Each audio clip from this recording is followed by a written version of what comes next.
Hi everyone. In the previous session, we were talking about the economic aspects of water project, what is the basic importance of economic analysis of water project, and in this session we are going to continue that discussion further.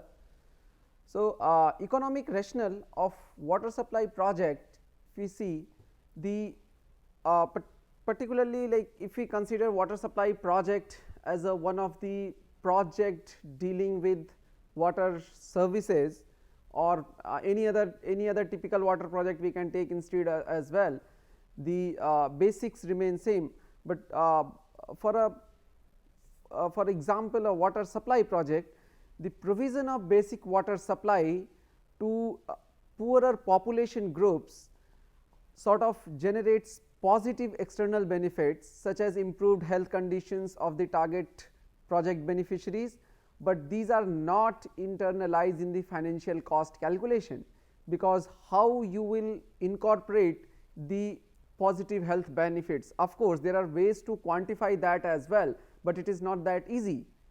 So, for example, you get a idea of waterborne diseases in the community, how frequently the such waterborne diseases are getting outbreaked in the community, and then what is the associated cost of sort of treatment, then cost of loss of man hours, loss of for children, they will not be able to go to school. So, what is the loss of school hours, then other larger implications. Okay.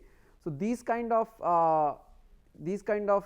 intangible benefits or cost at times are very difficult to calculate.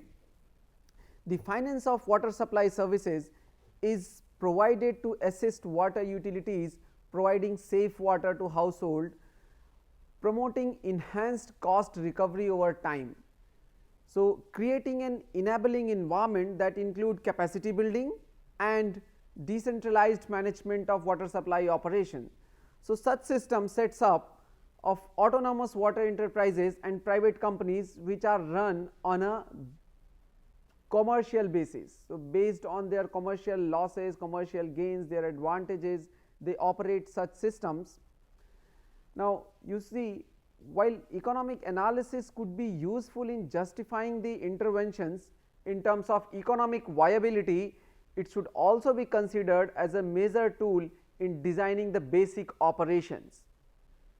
So, it is not just about the infrastructure, economics is not just about the development of an infrastructure or calculation of the net cost and net benefits. Economics or the economic analysis could also be handful in sort of designing the various operations. The one very good example of this is that you see when we end up pricing water, we have discussed the different pricing structure in the previous week. So, what happens that if let us say you are pricing water, sending a signal towards the demand management, towards reduction of the demand, okay, like in the increasing block tariff primarily, where higher blocks are charged with the penalized rate. So, that sends a very strong signal for water conservation or against the wasteful uses of water. So, in such scenario, let us see such structure is proposed. So, the demand of water will eventually depend on the price or is believed to be depending on the price, because if we are pricing water as a market commodity or as a market good, so it should follow the standard supply demand curve. Okay. So, when there is standard price demand curve, so when prices gets higher, the demand gets lower, or when it gets cheaper, the demand gets more. So, in such scenario, the demand for water will depend on price charged, but the price that is going to be charged is also depend on demand, because your infrastructure would be based on how much demand is being exerted from the society. So, you end up building an infrastructure for certain capacity. Now, that capacity you worked out by estimating the demand, basic demand from the population. So, the demand is dependent on the price, and since your infrastructure creation is depending on to the demand, and eventually when you go on to the costing of the system, how much infrastructure is needed, what is the operational issues and all that. So, your price is also going to be dependent on the demand. So, demand is depending on price and price is depending on demand. So, this kind of interdependence requires a very careful analysis in water supply operations, and similarly, there is a scope of better integrating social and economic consideration in overall project design, because then we will be able to use economic analysis as a tool in designing operations as well, not just the final balance sheet only. So, safe water should be generally provided at an affordable price using appropriate level of services, which is sort of matching the beneficiaries' performance as well as their willingness to pay. So, this is all integrated, all depending on to one another. Now, if you see the procedure for economic analysis for a water supply project, which is this analysis is being adopted from a Asian Development Bank report. So, the economic analysis, the procedure or the steps for economic analysis involves various different kind of different steps or different kind of approaches. The first thing one need to do is define the project objective and economic rationale. So, we did discuss that there is a economic rationale for each activity, and one needs to clearly define that what kind of economic output is being planned from the project. Now, the demand analysis and forecasting effective demand for project output is going to be the next step, and this is to be based on either secondary information sources or socio-economic or other surveys in the project area, because when one is going to put through a water supply project, you do not know how much demand is going to be exerted, you do not know this information in a precise way. The only thing that is you can basically sort of estimate it. Okay. Now, the estimation will obviously be based on either secondary information sources. There are some standard manuals that suggest, okay, you take this demand as a per capita demand. Further, if one is planning to go for a creation of an infrastructure for a water supply project, he first needs to fix up a design period. So, a design period is need to be fixed first. Now, let us say the design period is 30 year for example. So, if 30 year is the design period for the project that you are going to implement or design today for next 30 year, and you presume or you believe or you want that your system to serve for the next 30 year, the first thing is that population is not going to remain the same. So, there would be change in the population. So, how much population change is expected in next 30 year is to be estimated using certain standard population forecasting methods. Okay. So, there are various population forecasting methods which derive key information based on the statistical analysis. Okay. So, like there are standard like algebraic increase method, then incremental increase method, geometric increase method, logistic curve method or graphical comparison method. So, there are different methods, different approaches for the forecasting population. Any standard project needs that. So, for a such project one has to forecast the population. When your population forecasting is done, now you know what is your design population. So, if your system is to serve for let us say next 15 year, 20 year, 30 year, what is going to be the population at that point of time, and then next step is to estimate the demand. So, this population data is also not like real, it is just a forecasted data, it is just an estimate of likely population at that time, and you do not know the exact lifestyle of the people during that age. So, it is very difficult to like precisely know what kind of demand will be exerted at that time. So, based on again how the statistical based on again statistical data from the past, how the trends have been towards the changes in the demand pattern, changes in the population, one actually forecast population and one takes a demand as well, that this is likely demand, this is going to be the likely demand at that point of time.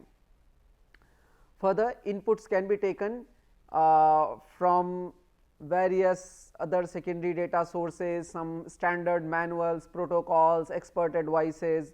So, those kind of inputs can also be taken in order to ascertaining demand, and then when demand is fixed up, then you go on to see that what is the gap between future demand and supply from existing facilities after ensuring their optimum use. So, if you know the demand, now for a completely new system you are at 0 level. So, you know the demand. So, the gap is actually the total demand is your gap, and you have to augment or you have to basically install a new system for that gap. However, if you are augmenting an existing system, if you want to expand the existing facility, so you already have some capacity of that facility, and then when you forecast that okay, this is going to my this is going to be the demand in future. So, one can take that demand and use this gap as a design criteria. So, your existing facility and the demand needed, how much further you need to cover up. So, for that particular additional coverage or additional supply, what kind of infrastructure is needed. So, that gap needs to be estimated. Now, once you know that, so you identify what are the various alternatives to meet the gap in terms of technology, scale and location through least cost, or in other words we can say the cost effectiveness manner, and you analyze that cost effectiveness using economic prices for all inputs. So, if we are planning to augment the existing facility, how we are going to enhance that facility, how you are going to increment that facility further. So, for this purpose you may have actually one may have various alternatives. Okay. For example, you are having a existing water supply system of 100 million liters per day. You estimate that okay, for it is sufficient till 2020, but if I want to use this till 2030, I will need an additional 30 million liters per day of water to be supplied. So, you identified that 30 is the gap that you need to cover up. So, you will have to expand your facility for 30 million liters a day more capacity. So, there could be different alternatives in terms of technology, scale and location. For example, from where to get that raw water 30 MLD, whether to surface it from whether to take it from surface water or to pump it from an aquifer. So, there are different alternatives. One needs to do the economic analysis from where you can get that water in a cost effective way, including all inputs. Now, when we say the all inputs, it includes the social and environmental inputs as well. What is going to be the social implications of if I take additional 30 million liters per day water from the river? What is going to be the environmental implications of it? What is going to be the environmental implication in terms of if we abstract that water from groundwater, how much water table is going to dip? What is going to be the difference in the river flow if we are taking from surface water? So, how the ecology is changing there?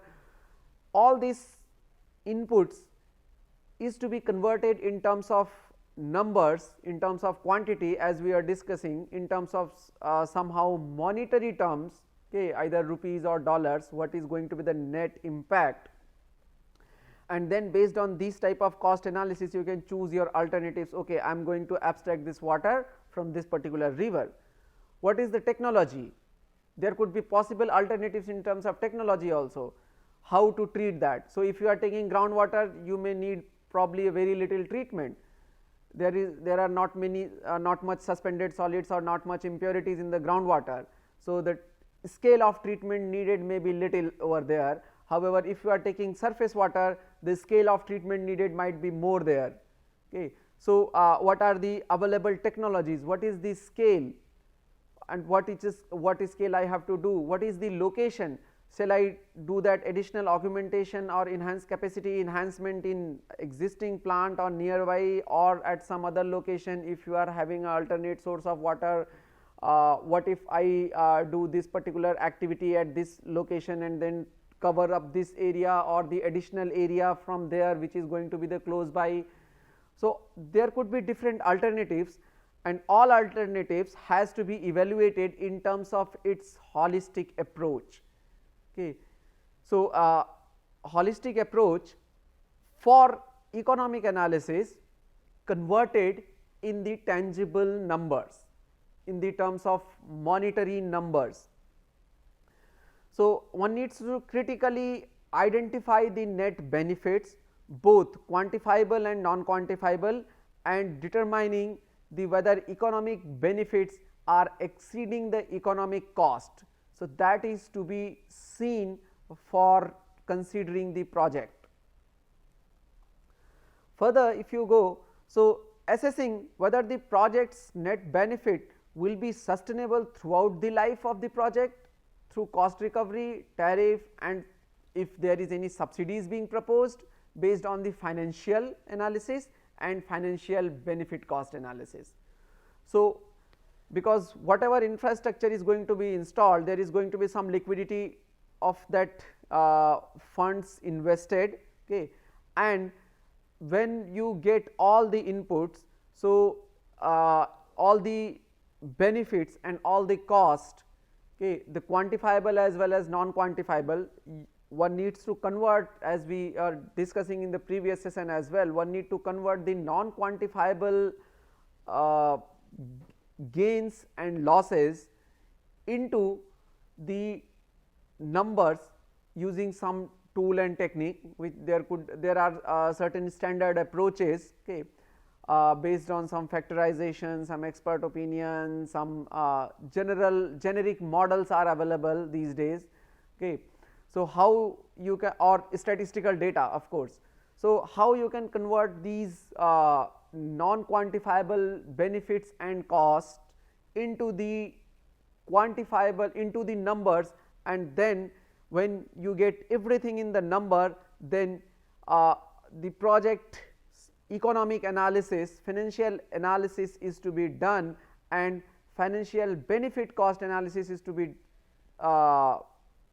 examined to see which is outweighing what, whether the benefits are outweighing the cost. So, then it is likely a project which should be green signaled, should be go, because benefits are outweighing the cost. On the other hand, if you see that the cost, net implications of cost are higher than the benefits, then it should be a red signaled project, that probably it is not advisable in a holistic approach considering the society, economic and financial implications of the project. It should not be initiated. Further, once the benefit cost analysis is complete, one know all these in numbers. So, then comes the testing for risk associated with the project through the sensitivity and risk analysis. We use many inputs in the process of evaluating a project. Okay. Now, these inputs, how much your outcome is sensitive to these inputs is of very high importance. Okay. For example, in mathematical models, we see you have an equation and you want to see the sensitivity of input parameters onto the outcome of this. You vary slightly the input parameter and see how much effect is going to be there onto the output. Okay. So, the net change in the output per unit change in the input is called the sensitivity with respect to that input parameter. So, similarly, as the second step was to identify all the inputs that is needed for the analysis. So, if one is having all those inputs available, one should go for the detailed sensitivity analysis, where the inputs and inputs are examined for their sensitivity in order to basically sort of yielding how much impact they are creating onto the net value of the project. So, this sensitivity analysis is very important. Okay, we may see that some specific parameters are very sensitive. So, one needs to be extra careful with the those parameters, in which range these are likely to vary, okay, in their financial analysis as well. Okay, and certainly what are the risk analysis. Okay. So, because whatsoever activity is planned is there is certain risk attached with those activities, and what kind of risk it is leading to onto the overall output, overall performance of the project needs to be seen. Post this, the identifying and assessing the distributional effect of the project and poverty reduction impact is analyzed, particularly for because as in the beginning we said that this is an example for water supply project. So, one of the aim of water supply project is to distribute water in a equitable fashion to the society and to work towards the poverty reduction. So, the net post your risk and sensitivity analysis, one should go actually to identifying and assessing its net impact onto the net impact of the project onto the society in terms of poverty reduction impact. It is not necessarily limited to just poverty reduction impact, but with additional all other aspects or all other intended goal of the project which has been considered at the time of accounting, because the poverty reduction, if it is likely to do poverty reduction, so even that has to be considered as an externalities. Okay. These are for what you have the term financial externalities. So, what your financial externalities should include these terms, that at the time of estimation of the net benefits, that okay, this process is likely to work in favor of poverty reduction, and that would be added in a social benefit. So, that is an added advantage, that is in a sort of benefit which is in form of the externalities. So, such scenario is considered for economic analysis of the project, overall project. Now, the process flow diagram is suggested in the again handbook of economic analysis of water supply projects by Asian Development Bank. So, they suggest if you follow this flow diagram showing different step, what you are seeing at present at the screen is only half of it. Okay, the remaining half is in the next slide.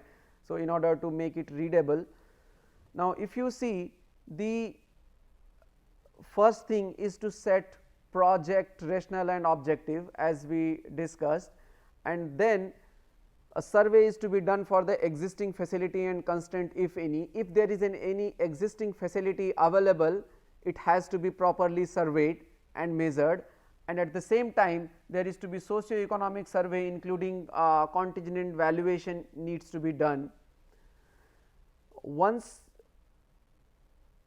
existing facilities are known, or the socio-economic survey like the population forecasting and all these thing is done, then one can go to the demand analysis. So, how much demand is needed, one can forecast the demand including the effective demand, and that needs to be considered.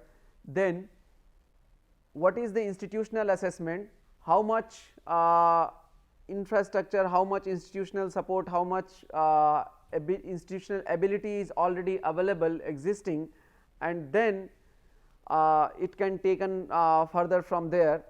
The other hand, when the survey of existing facilities and existing constraints is done, it can be used to identify the measures for optimum use of existing facility. This is another very important point, that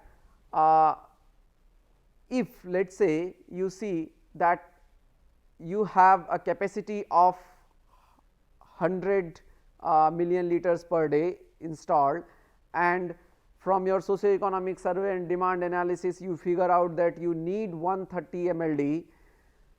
If you can identify the measures for optimum use of existing facility and see it can lead any further, like your with optimum use of technology or optimum use of setup, you can use the existing facility which is maybe for 100 MLD, but by optimizing use, if it can produce let us say 110 MLD or 120 MLD, or somehow you can use certain tools to reduce the demand that way.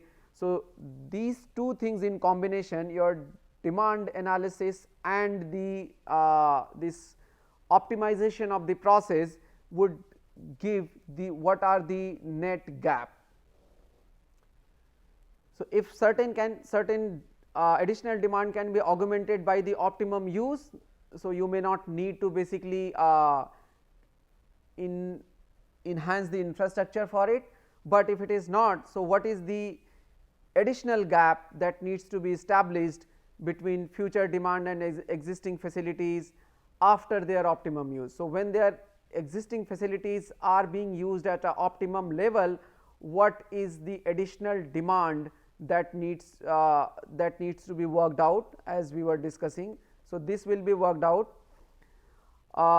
Further, the demand analysis, for the demand analysis, the environmental assessment or EIA and this thing will be an intermediate step that needs to be done, and when the gap is identified, so the one needs to look for what are the different technical alternatives to meet the above gap. So, if one needs the capacity augmentation, the enhancing the capacity, or maybe enhancing some process, maybe installing an additional unit, or maybe moving for other place. Okay. So, all the different technical alternatives need to be identified which can meet the gap, which can meet the demand over here. So, from here for the next step we will move to the next slide, but you see here that your institutional assessment and the economic survey are also coming down over here. So, these two also connect towards the tariff design further, okay, how the tariff is designed.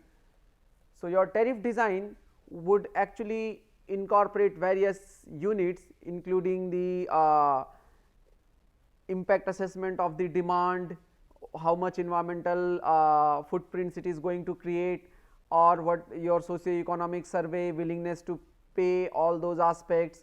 Then the alternatives which have been identified they also will be used further for least cost analysis, okay, or the cost minimization. So, in the most cost effectiveness way in terms of economic price, okay, which alternative choice is the best, okay, and their design, process, technology, scale, all these things needs to be incorporated, needs to be considered. So, all those things will be estimated over here. This also gives you a feedback for tariff design, because here you are analyzing the cost aspect. So, what are going to be the net financial implications of that augmentation, of that additional capacity augmentation is to be worked out here, and then you identify the benefits, which are quantifiable and identify the non-quantifiable items as well. Okay. And then you do a economic benefit cost analysis with economic price, a financial benefit cost analysis with financial price, and uncertainty and risk analysis as we were discussing earlier. So, all these analysis needs to be done, and then one actually taking clue from this, one says that the distribution project and its effect, what are its poverty reduction effects, what is the sustainability in terms of physical infrastructure and environmental system, what is financial analysis, and plan for sustainability. So, all these final outputs are to be derived by this economic analysis. So, this economic analysis will eventually lead us an idea in terms of which alternative is suitable and what is going to be its cost and risk analysis, how much certainty or uncertainty is associated with the system. These kind of output will be presented to us with such analysis. So, we will conclude this session here, and in the next session we will talk about how the some calculations are derived for the financial analysis purpose. Thank you.